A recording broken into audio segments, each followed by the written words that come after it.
I actually died for 7 minutes.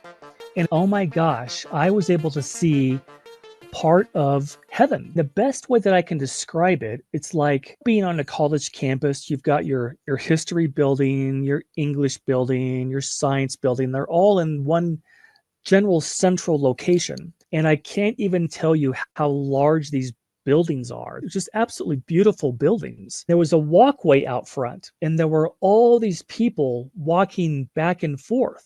Well, that's what these orientation counselors do. They tell people what's happening when they come back.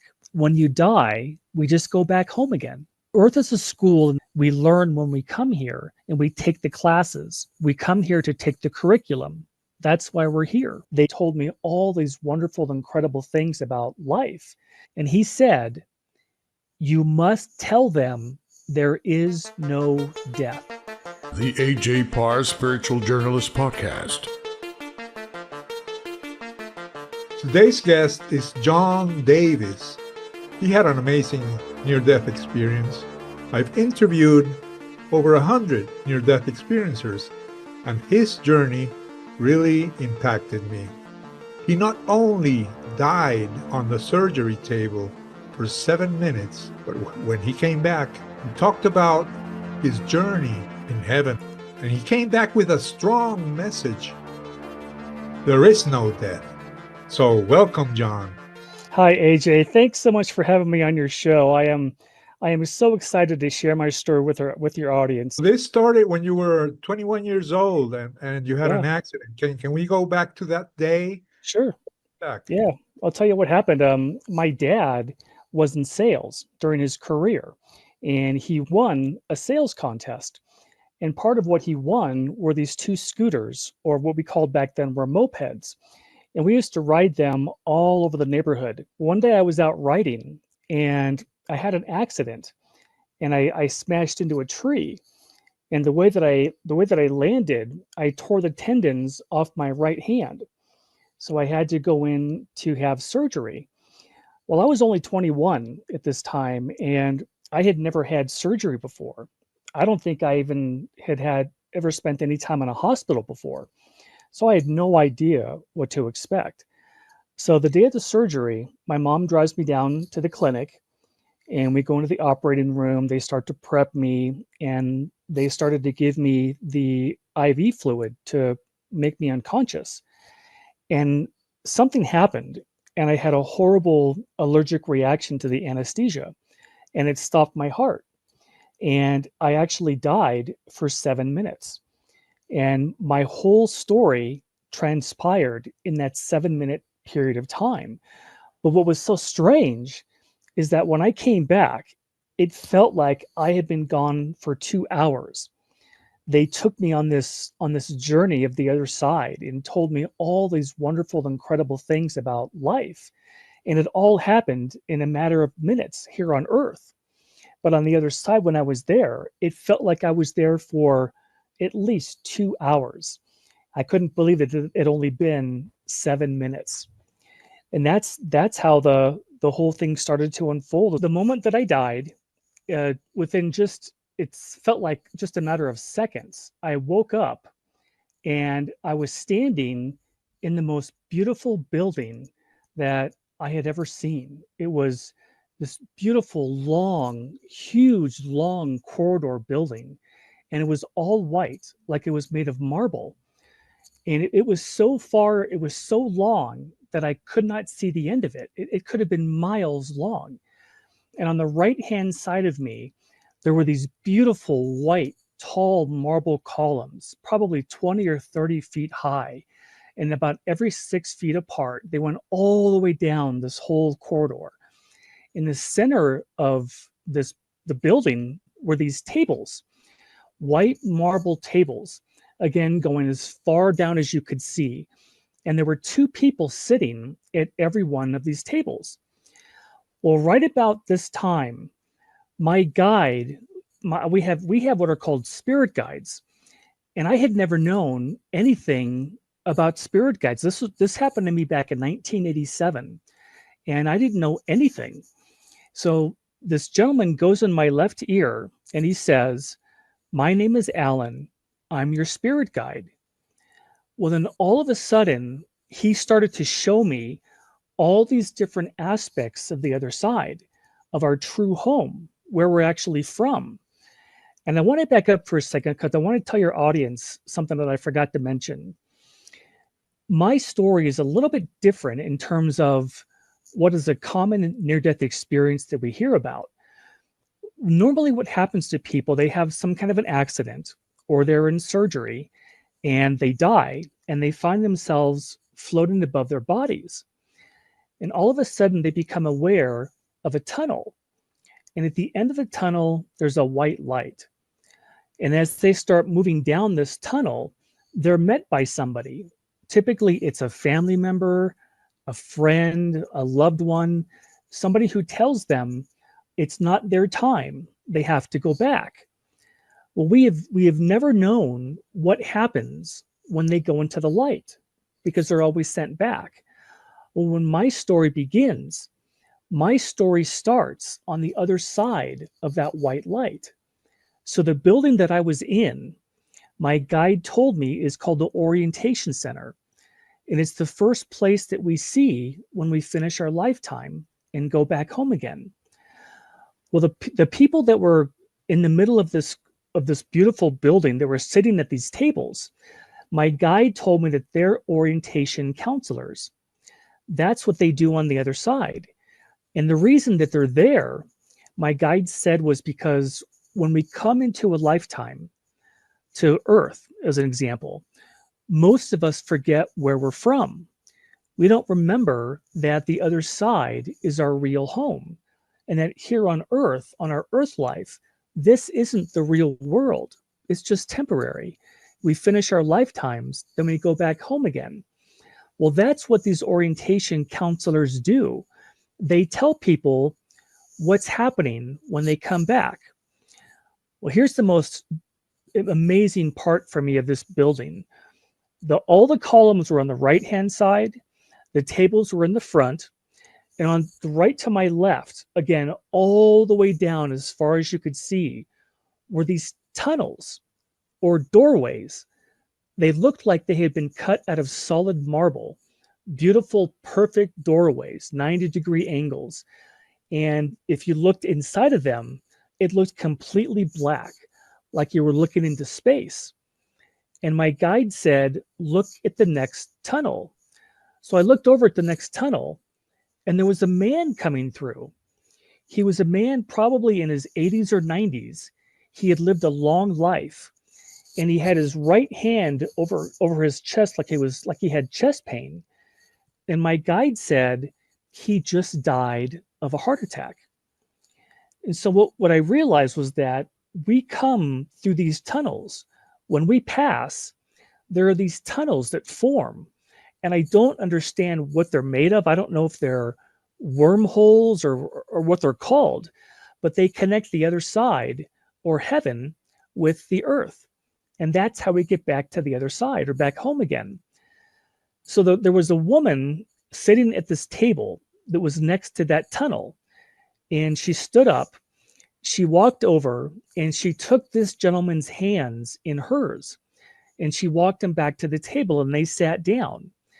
And she was sitting across from him and she never let go of his hands.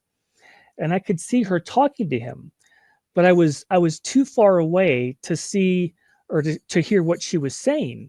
But my guide was telling me that what they do is the orientation counselors simply help people remember where they're from. Because when we pass, most of us forget where we're from and we forget that we go back home again after we finish a lifetime. So all these people, what they like to do on the other side is they're orientation counselors, and they help people remember where they're from. Well, the neatest thing, the most extraordinary thing happened next. My guide said to watch him. So I was watching this gentleman, and right before my eyes, he started to change. And he changed from a man who was in his 80s or 90s to a young man who was in his 30s. And my guide said that everybody on the other side is young. They're in their early 30s. And I didn't think to ask why that was. I don't know if it was because Jesus died in his 30s, or I don't know what the reason was, but we're all young again on the other side.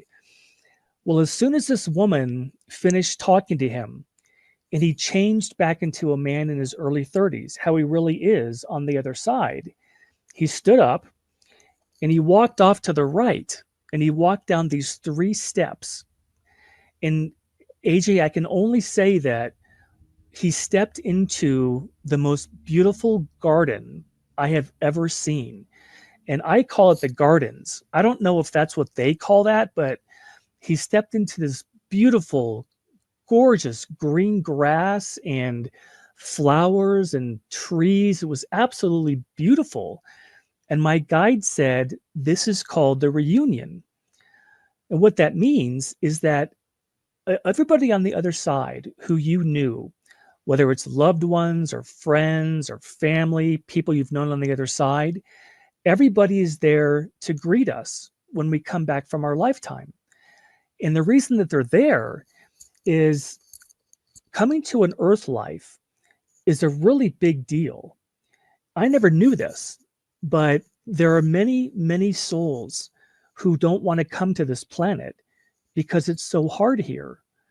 So when those of us come here, it's a really big deal. That's why when you finish your lifetime and you go back to the other side, all the people that you knew who passed before you, they're all there waiting for you. And it's like having a huge, fantastic party. Everybody was there. They were applauding and hugging him and telling him what a great job he had done. He had finished his lifetime. He learned all these new things, and now he's back on the other side now. And that's called the reunion. And everybody has that. Whenever they finish their lives, they meet with the orientation counselor, and then they have a reunion with people who are waiting for them. And something that I always wondered about, AJ, is when I looked at those tables that were all the way down, going as far as you could see, they correlated to the tunnels.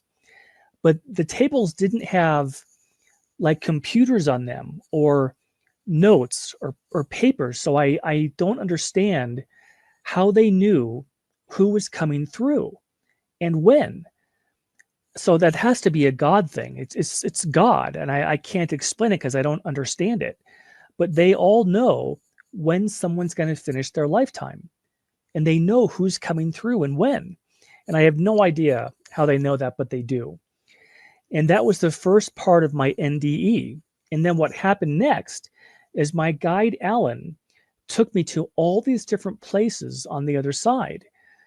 And the best way that I can describe it, it's like, being on a college campus, you've got your history building, your English building, your science building. They're all in one general central location. That's kind of what it felt like to me. All the buildings he took me to were in the same general area, but it was only a small part of what the other side is really like. And what he did is he took me to the outside of every one of these buildings first to show me what they looked like. And then he took me to the inside. And wherever I was, wherever he took me, a lot of the architecture was kind of Greco-Roman, beautiful white marble columns and huge, those triangle type roofs that are on those buildings in Greece. It's just absolutely beautiful buildings. So he takes me to the first building, and it's a huge, long, rectangular building, and it's got these columns outside of it. Oh, I want to mention one thing for your audience. There's a building in the country of Turkey, and it's called the Temple of Artemis, Artemis. And that building looks very similar to the building that I saw in the orientation center, that big, long building. So what your listeners can do, they can go to Google and just type in Temple of Artemis, and they can see what it looked like. Well, the next building he took me to was this long building, white columns out front of it. And I can't even explain to tell you how large these buildings are. They're absolutely enormous. We have nothing here on Earth that matches how big they were. Maybe what maybe comes close is the pyramids, but even those are dwarfed by the buildings that I saw. So he takes me to the inside, and what I'm standing in is a round room, and it looks like a movie theater, only it's just round, a round room. And there were movie screens up at the top, and there was probably 15 or 20 of these movie screens, and they were all in a circle. And my guide said, "This is your life review." And I learned that everybody who finishes a lifetime and they go back to the other side, they all have what is called a life review. We all go through it.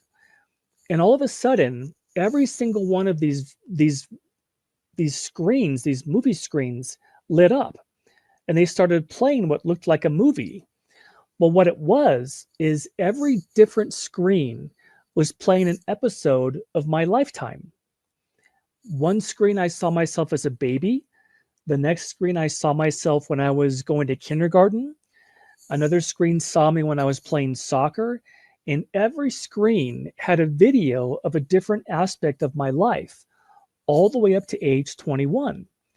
And the reason is you can actually go back and see your life and see how you did, because that's one of the primary reasons that we come into a lifetime in the first place, is that we want to learn and experience and grow.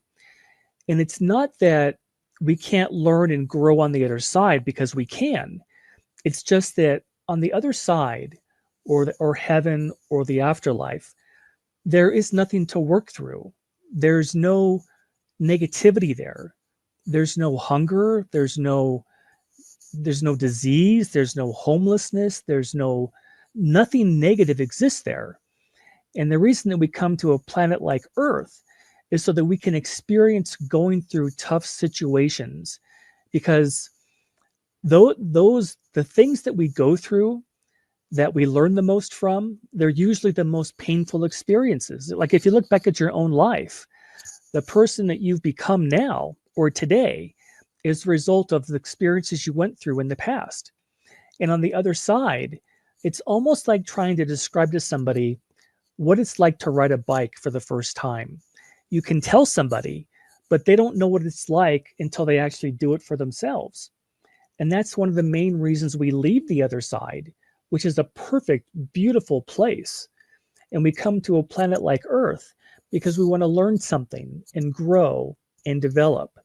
Because I know that when God created us, it was almost like DNA, like the wanting to learn, to develop, and to grow is part of our spiritual DNA. And God set up these different worlds that we can come to learn. And that's why we leave the other side. So that was called the life review. Oh, I want to back up real quick here. On a life review, something that is so extraordinary is you can actually look at the wonderful things that you did in your lifetime. There was one of the screens showed me, I was in elementary school and we were at recess, and there was a boy in our class named Troy, and he had some kind of disability, like maybe it was MS or something, and he had to walk with crutches. Well, on this particular day, he had fallen and he couldn't get back up. So a friend of mine went over, we ran over to him, we picked him up, and I never thought anything about that. It was no big deal to me. Well, on one of my video screens in the life review, it was showing me how much appreciation he felt for us doing that for him. And I had never thought that was anything important. Well, you feel the things that you did for other people on the other side when you do your life review. You can feel how other people felt. And it's a wonderful thing to feel what it felt like when you helped somebody. But also, if you hurt somebody, you also feel what they felt. And that's what teaches the soul. So the whole purpose of the life review is to teach us, how did we do in our lifetime? Were we loving? Were we kind? Or did we hurt people? And everybody has to go through the life review. They all experience it. And it's one of the best teaching tools to help a soul learn. and to develop, because we don't always know how our behavior affects somebody. But when you feel what they felt, that's when you really learn. And that was the purpose of the life review. So the next place my guide took me to again was another building, huge, long, rectangular building with marble columns all around the perimeter. And he takes me to the inside, and the inside looks like what we would say would be a modern movie theater. And there was a screen at the front of the room. And my guide said, I'm going to show you past lifetimes. And again, when I was raised Catholic. We were very Catholic. My dad took my sister and I to church 2 or 3 times during the week, and then also on Sunday. So I grew up with Catholicism. Well, we had never talked about past lifetimes as a Catholic. It's not even talked about. It's not part of the doctrine. So I had no experience with this. And my guide said, I'm going to show you past lifetimes. So I look at the screen and it starts to show this movie, and it's me. Of course, I look different than I do now, but it was me, and I was an elderly gentleman. I was in a monastery.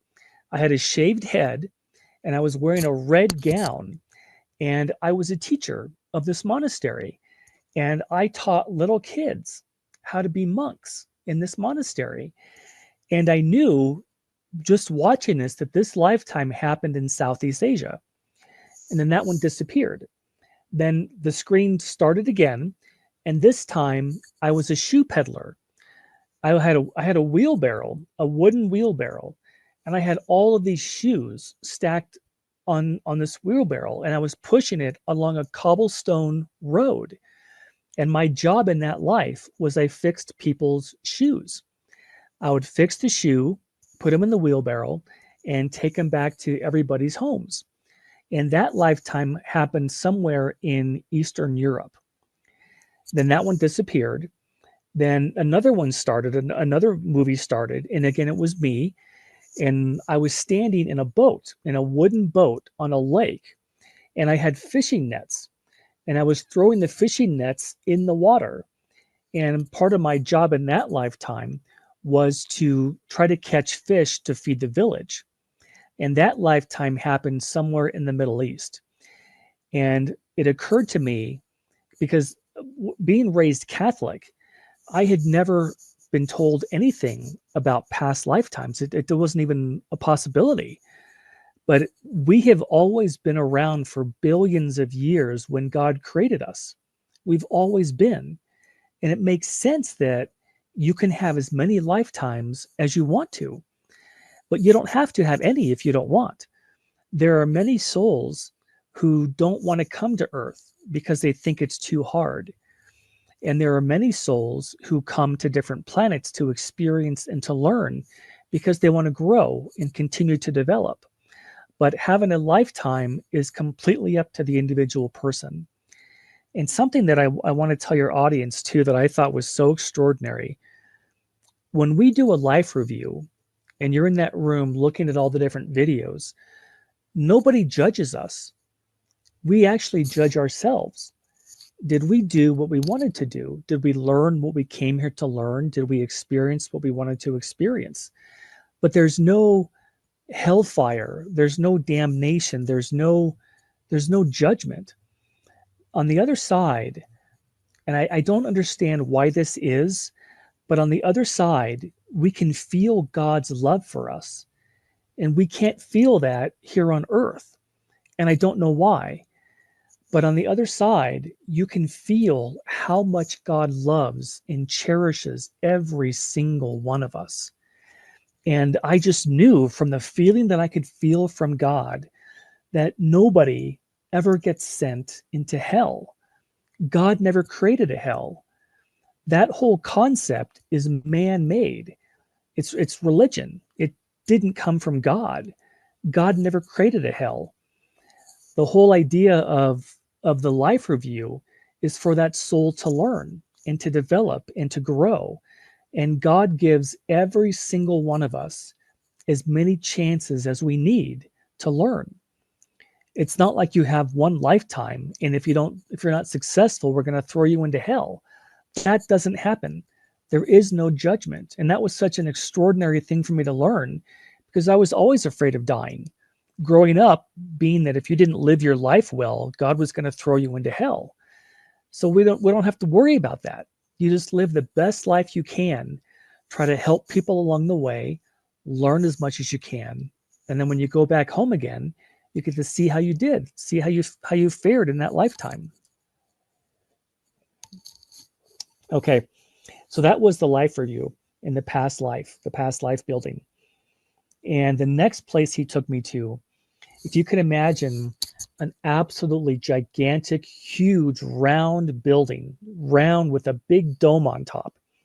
And it had marble columns all along the outside of this big round building. And my guide told me that this is where we go when we want to plan a lifetime. And I don't know why we go here, but this building is where we go when you want to plan to have a lifetime.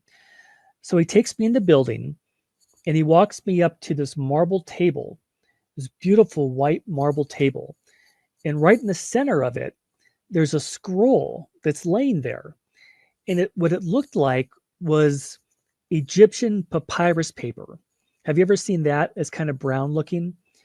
And there was a blue ribbon around it. And I took the blue ribbon off and I unfolded the scroll on the table. And I could see all this writing. It was all in black lettering. And what it looked like calligraphy.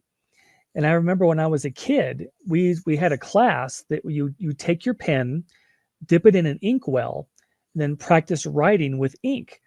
That's kind of what this document looked like. And my guide told me that we plan our lifetime and we write our lifetime on this scroll. And it's kind of like, have you ever written out New Year's resolutions at the beginning of every year? That's kind of what this was like. You put down everything that you want to learn, all the things you want to experience. You write down what country you're going to live in, what language are you going to learn, are you going to go to college, what kind of career are you going to have, are you going to have children, and all these different things go into a life chart. And when I tried to read my writing, the scroll folded up and I wasn't able to read it. And I think the reason was because my guide just wanted me to be able to tell people that your life isn't an accident. None of our lives are. We actually plan our lifetimes. I looked over to my right, and on the right hand side was this huge, sprawling, long wall. And there were all these scrolls on this wall. And everybody who was having a lifetime back in 1987 on Earth had their scroll on this wall. And what my guide did is when he took me inside, he took my scroll off the wall and put it on the table so I could tell people that we actually plan our lifetime. It's not an accident. And then here's something else that I thought was just extraordinary. Have you ever heard the term soulmate? Yeah, I'm sure a lot of your audience probably has too. Well, my guide in the same building, he took me to another room. This room was huge and it was full of books, and they were all it looked like a big library, but every book was the same color. It looked like Encyclopedia Britannicas. And he walked me up to the he took me to a book on the shelf, and it said Nina, Nina, and it was in gold lettering, and it didn't go horizontally, it was vertical. Nina. And he told me that Nina is my soulmate. And he said that God created every soul with a soulmate. So you have all of us, every one of us has a perfect mate on the other side. And we all have these books that are soulmates. And what these books are about, it's about that person. what their lifetimes were like, what they've learned, what they love to do. It was everything that you could learn about a person was in these books in this library. Well, just about then I looked over to my left and there was this beautiful, gigantic window looking to the outside. And there was a walkway out front. And there were all these people walking back and forth. And that's the first time that I started to see a lot of people. Wherever my guide took me that day, it was a really busy area on the other side. And that's when I could see people. They look just like we do. There are some people who are black, who are white, who are Asian. Some people are tall, some people are shorter. And a lot of people wear what I can only describe as like gowns or tunics or robes. But a lot of people just wear jeans and t-shirts. It's totally up to whatever they want to wear. And here was one of the coolest parts about my NDE. On the other side of this walkway, there was a lake, and it was the most beautiful lake I have ever seen. It was round, and all around the circumference of the lake were these weeping willow trees. Have you ever seen those trees that have the branches that come down? And they were all the leaves were floating on the surface of this lake. And my guide told me that nature exists on the other side. Mountains and rivers and oceans, all the things that we love here are also on the other side. And he also told me something extraordinary. He said that everything you like to do here on earth, you can also do on the other side. Whether you want to, if you're a writer, you can write. If you like to play music, you can do that. You can take classes or lectures or just visit with friends and family and go to the beach and just do everything you like to do over there. And it was such an extraordinary realization because nobody really knows what it's like on the other side. But now, with my experience, I know that you can still do all the things you love to do here. You can do them on the other side when you get back. I thought that was a fantastic realization. And for one, cannot wait till I get to go back. And I know it's going to be that way for a lot of us too.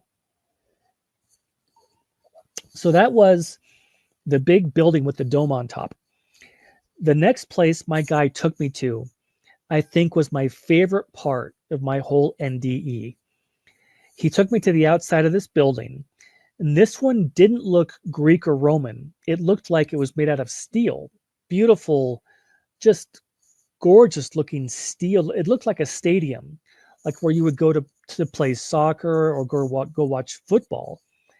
And then he takes me to the inside, and inside there were all these seats. There must have been thousands of seats, and all the lights were on. It was really bright inside this building, and the roof was circular. It looked like a big circle. And what it was, I was in a planetarium. Have you ever, when you were a kid, did you ever take field trips to planetariums? Yeah, I think a lot of us did that. Well, I was on the other side in a planetarium, and there was a gentleman behind me, and he was the person that ran this.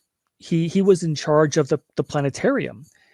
And people on the other side, everybody has what they love to do. It's kind of like having a job, but you don't have to go to a job to pay bills, to pay rent, or buy groceries. Everyone just does what they love to do. Well, this gentleman who was inside the planetarium, he was kind of like an astronomer. He knew about planets and stars and galaxies, and he knew everything. And he ran the planetarium. He started to talk to me and he said, "Let's begin." And all of a sudden, all the lights went off and I sat down. And he started to play up on the ceiling. He said, "When you look at the stars, this is what you see." And what he meant was everybody, not just me, but everybody on Earth at that time in 1987, when you look up at the stars at night, this is what you see. And he started showing all the planets in our solar system. First, he showed the sun, then Mercury and Mars and Venus and Jupiter and all the planets in our solar system. And then it went blank. And then he said, when we look at the stars, this is what we see. And he was referring to everybody on the other side. And all of a sudden, planet after planet after planet started showing up on the ceiling. First, it was just a dozen, then it was hundreds, then thousands, and then millions of planets started showing up all over the screen. And he said to me, there is far more life in the universe than you can possibly imagine. And there were two reasons why my guide took me here. And the first one was to show me that Earth is not the only inhabited planet. There are virtually billions of other worlds. And then he also showed me or told me that not only is Earth a place you can come to have a lifetime, but there are multitudes, unlimited other planets that you can have lifetimes on. Earth is not the only one. And I was raised, I remember the show Star Trek with Captain Kirk. I grew up watching reruns of that show, and I'd always believed there must be other life besides Earth.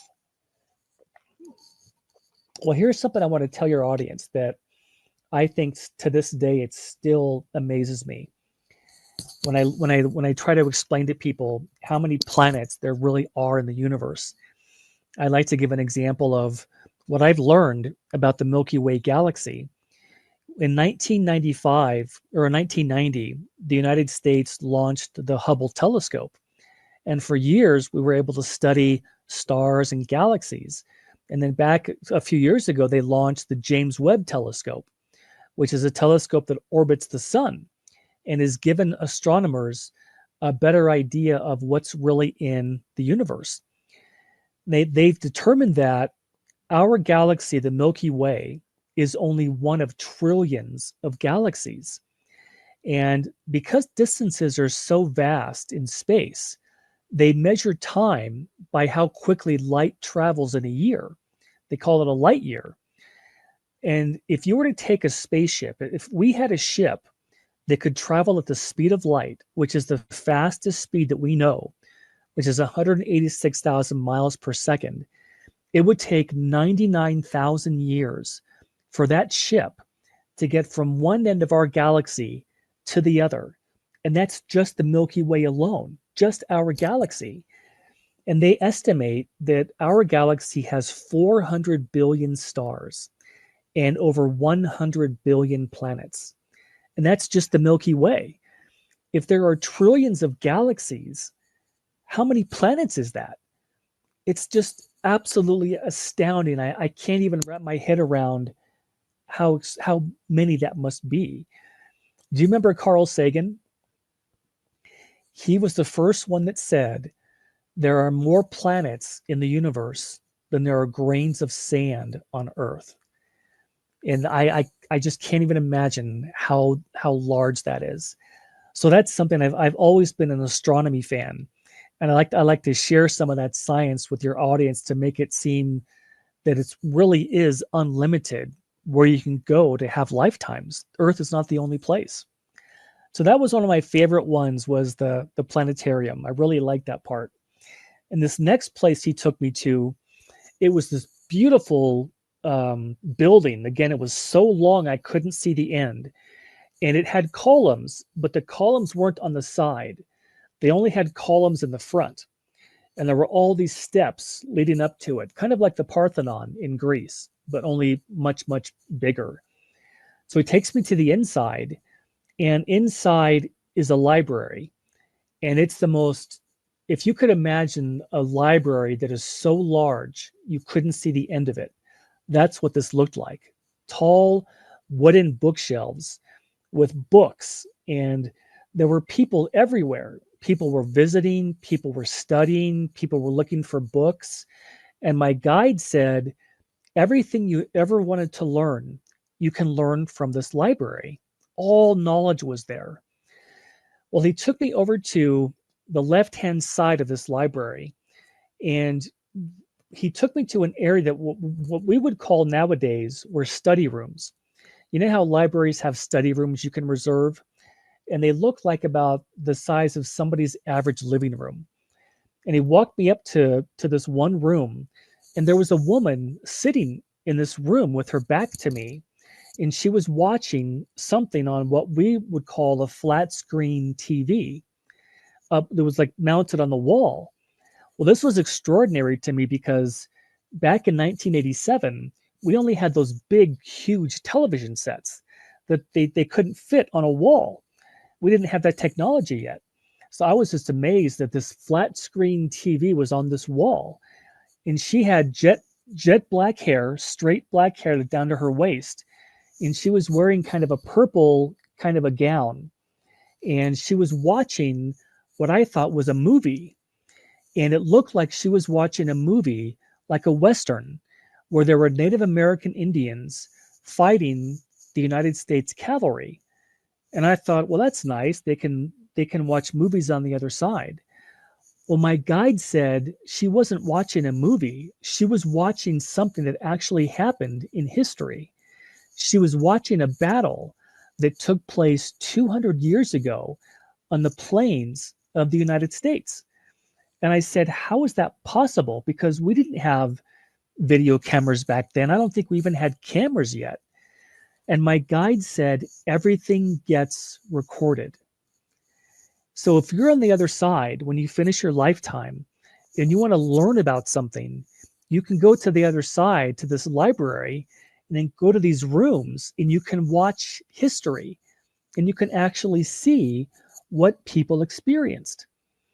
And one of the things I want to do when I get back is I've always been fascinated by D-Day, Normandy, France in 1944 when the Allies invaded France to fight the Germans. I can go back to the other side and I can watch what happened during that day. And that's something because I love history. I think a lot of us do like history. Not only can you read about it on the other side, but you can actually go and see it and see what people experienced during that time. And that's something I really look forward to doing when I get back. So that was called the library. The next place he took me to was a castle, like a castle you would see in medieval Europe. And it was made of stone, all stone, just like castles were made back in medieval Europe. And it looked like the castle you would see in France or England or Scotland, one of those beautiful marble or stone castles. And the reason that it was there is on the other side, you can go and look at the buildings that people lived in during that period of Earth's history. Again, for the whole purpose of learning. And this castle was there, and my guide said, let's go in. So I walked inside the castle, and the first thing I noticed, there was red carpet, beautiful red carpet all along the floor. And it felt like you were walking in to royalty. And the reason for that was a lot of castles had that kind of red carpet. And you could walk in and see what people felt and what they saw during castles of that time period. Well, on the left-hand side and the right-hand side were these huge, gigantic castle walls. And on the walls were life-size paintings of all the different kings and queens and princesses and dukes who had lived during that time period in Earth's history, during the medieval period. So you could walk into this castle, see what the castles looked like, how they were built, and you could also look at the wall and see, let's say, for example, King George. You could see what King George looked like, and you could also see the kind of clothes that they wore. And you could go down all the way down. You could walk down this hallway and see all the kings and queens of people who had lived in that time period. Well, in front of every single picture, there was a podium, and on the podium was a book. And the book was about that person's lifetime. So let's say it was Queen Anne, for example. You wanted to learn about her. You could go to the castle, go find her picture, and in front of her picture was this book about her lifetime. and you could read about what she was like, the decisions that she made in her lifetime, who she was, what she experienced. And again, all of that was for the purpose of learning. Well, right about then, I looked over to my right, and there was a stairwell. You know how castles back then had those circular stairwells? That's what this one had. And there was a woman who was walking down the stairwell. She was wearing kind of a peach colored outfit, like a gown of some kind. And she had strawberry blonde hair down to her shoulders. And she walked up to me and she said, "Is there anything I can help you find?" And AG, I did the stupidest thing you could imagine. I said, "No, thanks. I'm just looking." I could have asked her, "Where am I? Who are you? I thought I was supposed to be having surgery. What's going on?" Well, I didn't even think to ask that. And my guide said that she came up to me because on the other side, she loves history. She loves history about that particular time of Earth's history. So if you had a question about what it was like in medieval Europe, you could go to this place on the other side. You could see what people lived in. You could see what they looked like from the paintings. You could read about their life, but you could also ask this person who was in the castle if you had questions. She would be like what we would call a professor on the other side. Her whole what she loved to study was medieval European history. So you could have questions to ask her, and she would be able to answer just like a teacher. And again, I love that because I love history too.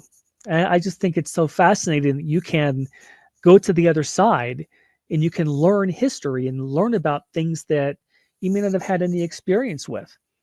Because a lot of us don't have lifetimes in every single period of Earth's history.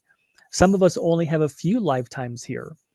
Maybe you wanted to learn about Egyptian history. You could go learn about that. Or if you wanted to learn about World War One or the Korean War, you could go study that and learn about that too.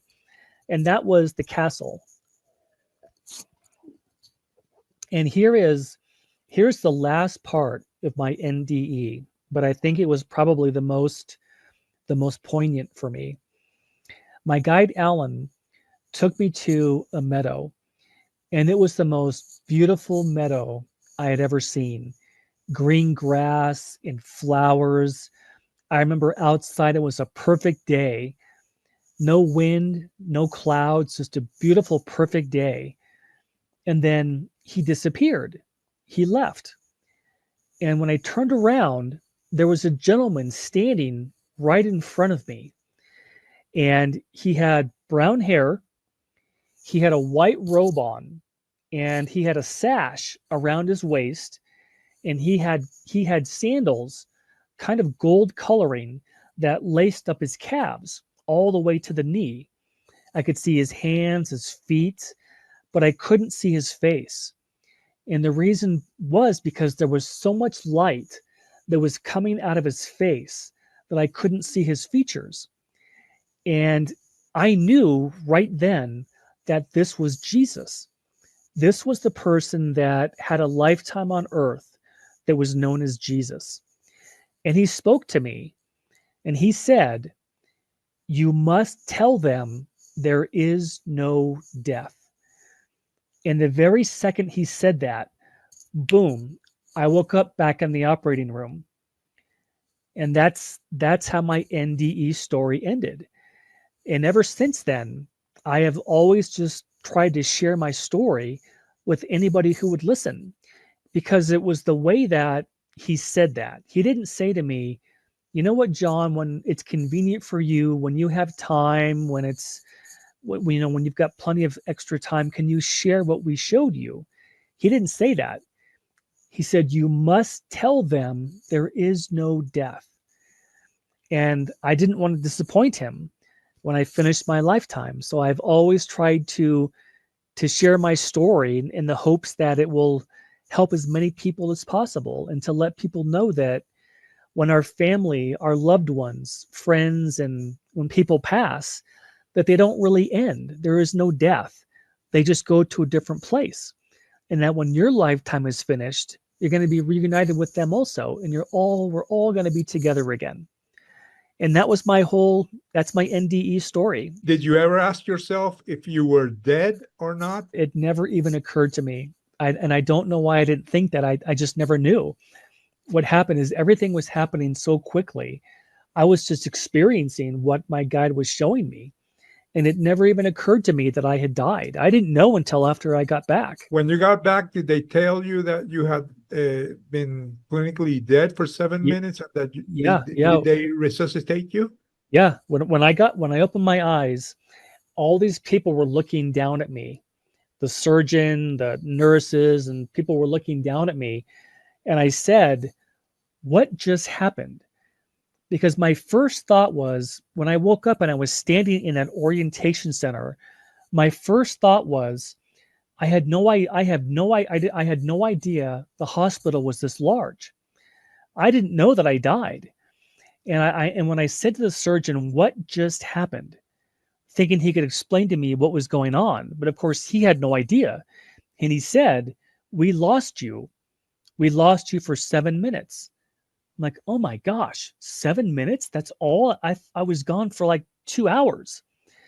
And that was just the most extraordinary part, was realizing that where I was in the place that we go to when we pass, when we finish our lifetimes. And all these new learnings I learned about the other side, and learned about that we really do have past lifetimes, that Earth is not the only world, that Earth is only a small part of our existence. The other side is where we're really from. That's what we call home.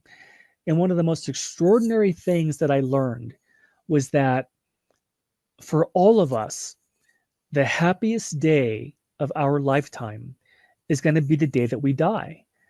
That's the day we go back home again. And my message to me is so important because so many people are afraid of dying. They think it's going to be the end. They don't know what's going to happen, and just all this uncertainty. But it's not the end. When you die, we just go back home again. That's how God set it up. We're not supposed to be here forever. Every single one of us has to pass. And that's part of the whole plan. And not to be afraid of dying, because it's absolutely natural. We've all done it many times before. And it's how you get back home again. It's going to be the happiest day of your lifetime. Were you greeted by any deceased loved ones, or did you see any people who had passed? No, I didn't, but I can tell you this. Animals, the animals that we love, they're on the other side also.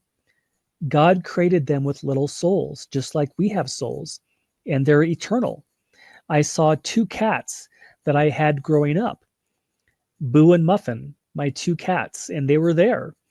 But I didn't get to see any of my relatives. And I think because there just wasn't enough time. Everything was going so quickly.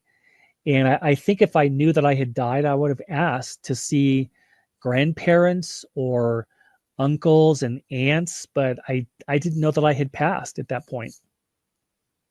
What did your spirit guide, Alan, look like? You know what? I never actually turned around to look at him. He was talking to me the entire time in my ear. And I don't know why I never thought to turn around and look at him. Just like that gentleman who was in the planetarium. I never turned around to look at him either. I just listened to him. So I don't know what he looked like. But I can tell you this, though. Everybody on the other side looks just like we do. Everybody, everybody has the same form. We got one head, two arms, two legs. They look just like we do. But it's almost like the bodies on the other side that we have, they're better than our bodies are here. On the other side, our bodies don't get sick, they don't age, they don't die, they don't get hurt. It's almost like they're made of some kind of concentrated energy that doesn't die. Whereas here on Earth, our bodies are subject to, we can get hurt, we can get sick, we age, but none of that happens on the other side, just here. What about the counselors? You took a look at them. What did they look like? The woman that I saw, she was wearing a white gown. She had kind of brown reddish hair that was kind of in a bob cut like this that angled her face. And she was one of the counselors, the orientation counselor that walked up to that gentleman who I saw who had passed.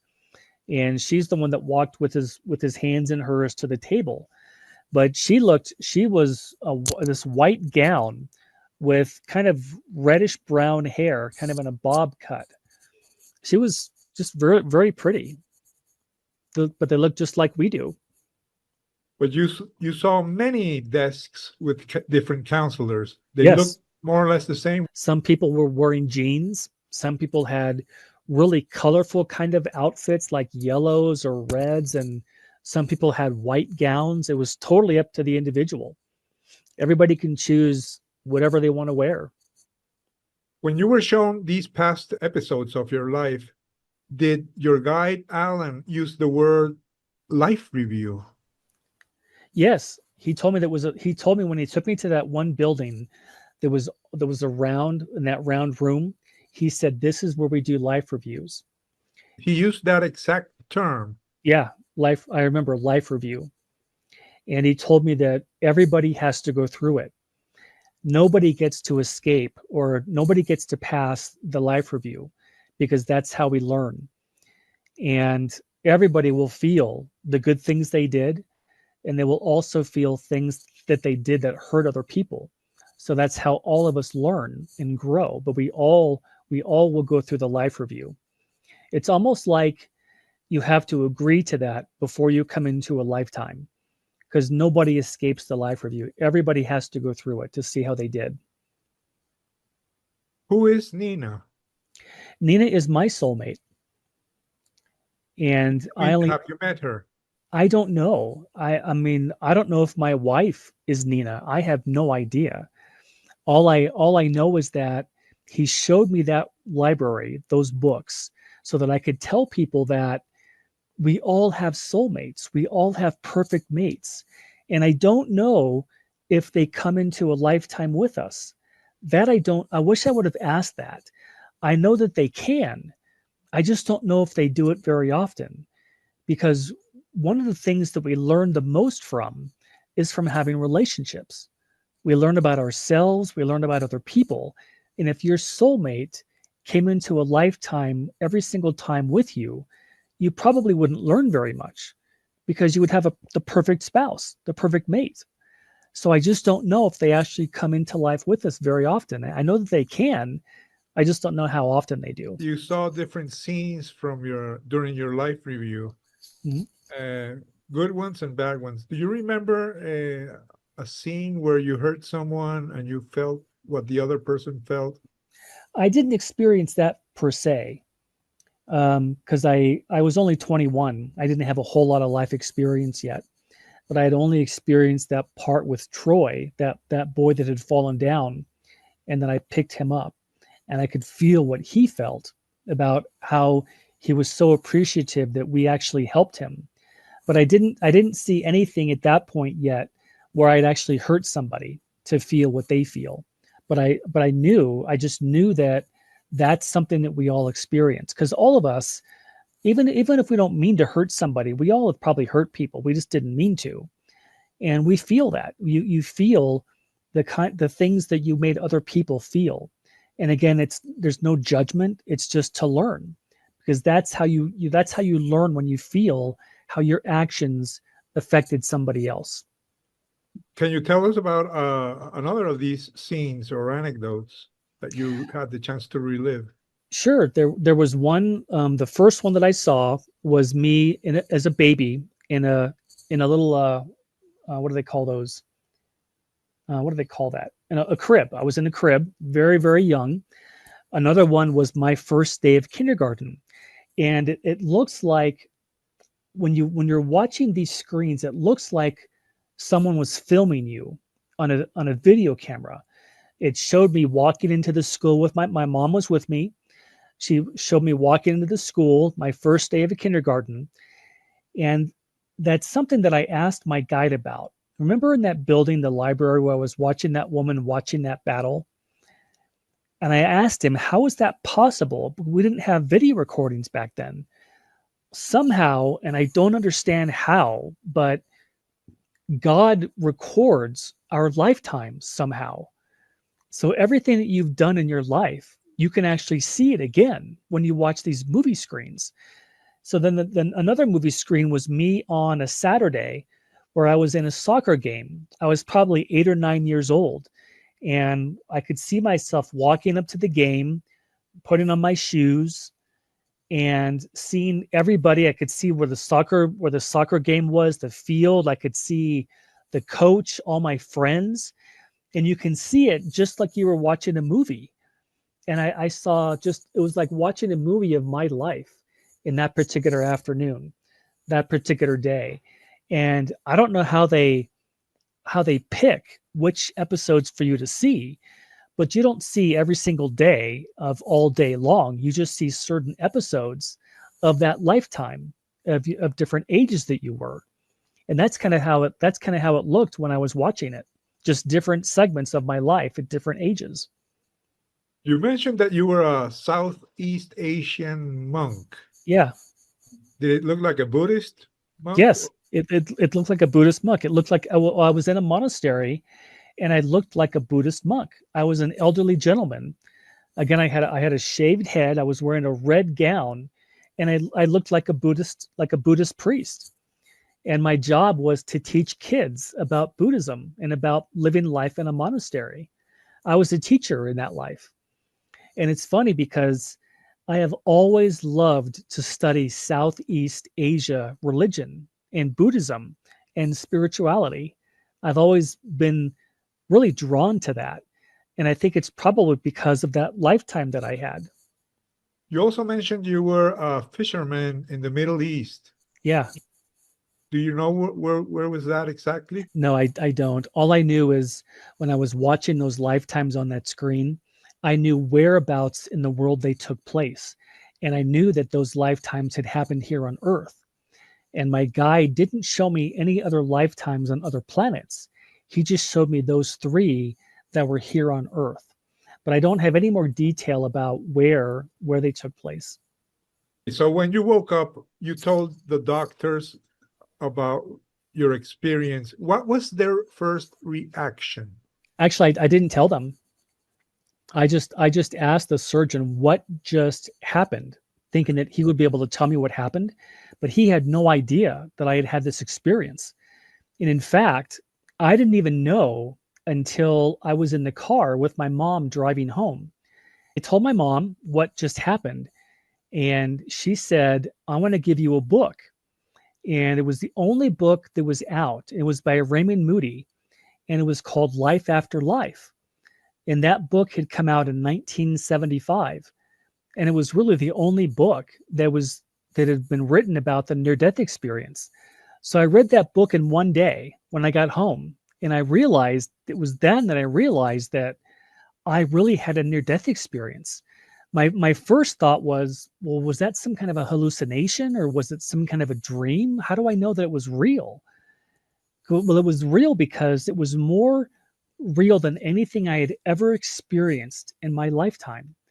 It was more real. I can't even explain it, but it was like, that's home. That's where we're from. That's where we go when we finish our life. And it just made so much sense to me that, oh my gosh, I was able to see the other side. I saw part of heaven. And that's when I realized, after I read his book, that that's what had happened to me, that I had a near death experience. Who else did you share it with during those first days or weeks? Just my mom. Yeah, just my mom. You She didn't tell was, your best friends or anyone? no, no, nope. How long did it take you to start sharing it among the people that you knew? It probably took me, other than my mom, probably about 2 months. There's something happened to me afterwards when I got back home and I read this book and I began to realize what really happened. I became really, really depressed. I mean, more depressed than I'd ever been in my life, because I didn't want to be back here. I didn't want to be here on Earth. And I didn't want to live the rest of my life knowing about this place we go to when we pass. I didn't want to not be there. I didn't want to live the rest of my life here because life here, it's nothing compared to what it's like over there. It's absolute joy and love and just I just couldn't understand how was I supposed to live the rest of my life knowing what I now know. And it took me about 2 weeks. I laid in bed thinking, I have to commit suicide. How am I supposed to live here? And what I realized was what Jesus told me when he said, you must tell them there is no death. That's when I realized that they sent me back for me to share this message with anybody who will listen. Because I think, you know how you've heard people when they have a near death experience, a lot of times they are told, do you want to stay here or do you want to go back? Well, I think if they had asked me that, I would have said, I don't want to go back. I want to stay here. I don't want to go back there again. But they sent me back. And I realized that I'm supposed to share my message with anybody who will listen. And it wasn't, AJ, it wasn't until about 5 years ago that I actually had the idea of sharing my story on social media. It never occurred to me that I could do that. Before you shared it publicly on social media, who did you share it with? I told anybody I worked with, people at parties, people at business events. I just shared it with anybody. And a lot of times I shared it with people when I would go to church. Just everybody in my circle. It never occurred to me that I could get this to a broader audience by going on social media. What was the reaction? A lot of people actually were really kind of excited that I had that experience because a lot of people started to hear about near death experiences. It kind of became more um, more modern, not modern, but more of an experience that a lot of people have. And a lot of people began to accept that, okay, there really is something that happens after death. And it's called the other side. That's how life is eternal. We never really die. So I just told people that I met, people I worked with, friends. Um, and then when a friend of mine had said, why don't you share this on Facebook? I thought, wow, I never thought about that. And I put my whole story on Facebook. And that's how people started to hear about my story. How did your wife react when you met her and told her about this? Oh, she loved it. My wife is very spiritual. She's always had a lot of dreams in her life that she'd have actual dreams about the other side at night. She was very spiritual. She has a dream journal this thick that she has kept of her dreams for years since she was a teenager. And she's gotten a lot of information from the other side through her dreams. So it was great to tell her. When you shared it with people in church, what was their reaction? Some of the people said to me, how do you know you weren't deceived? How do you know that it was real? And the only thing I can tell them is that the amount of love that you feel coming from God is so extraordinary that I don't think anybody other than God could have that kind of energy. It was the most extraordinary feeling I have ever had. And every single day, I miss that feeling. And I know that I'll feel it again when I go back. We all do. We all will have that feeling. And it's kind of like when you come into an earth life, it kind of feels like you're going into a battle and you're in a foxhole without a radio and you feel cut off. That's what it feels like when you're living a lifetime here on earth. But on the other side, it's not like that. You feel God, you feel how much He loves and cherishes you, and this place that He created for us. The other side, it's absolutely a paradise. I don't even have the words to describe how beautiful it is there. But it's our home, and it's what he made for all of us to have our eternity in.